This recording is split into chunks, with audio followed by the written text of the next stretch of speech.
Assalamualaikum warahmatullahi wabarakatuh dan salam sejahtera.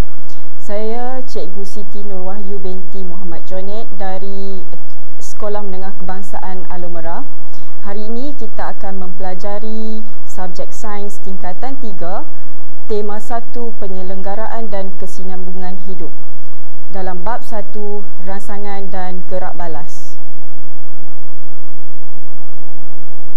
Standard kandungan dalam pembelajaran hari ini adalah kepentingan gerak balas terhadap rangsangan dalam haiwan. Standard pembelajaran adalah menjelaskan dengan contoh jenis penglihatan haiwan, berkomunikasi mengenai bagaimana organ deria menjamin kesinambungan haiwan di bumi. Baiklah murid-murid, dalam bab ini kita perlu ketahui dua jenis pandangan haiwan, iaitu pandangan stereoskopik dan juga pandangan monikular. Apakah itu pandangan monikular? Pandangan monikular adalah merupakan haiwan yang mempunyai pandangan sisi, medan penglihatan kurang bertindih menyebabkan sukar untuk mengagak jarak. Manakala untuk pandangan stereoskopik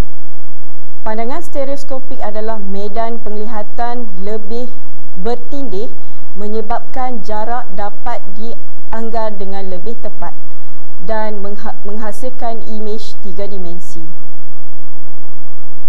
Baiklah murid-murid, seterusnya kita akan tengok contoh haiwan dengan penglihatan monikular. Apakah haiwan ini? Ya, ini adalah penguin. Kedudukan mata penguin adalah di hadapan, maka penguin mempunyai penglihatan monikular. Seterusnya adalah haiwan zirafah. Jadi zirafah juga mempunyai penglihatan monikular. Seterusnya adalah unta. Unta juga mempunyai penglihatan monikular.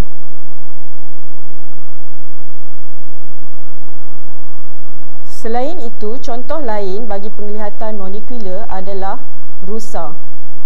Rusa juga mempunyai kedudukan mata di hadapan. Baiklah, haiwan dengan penglihatan monikular sering menjadi mangsa kepada pemangsa.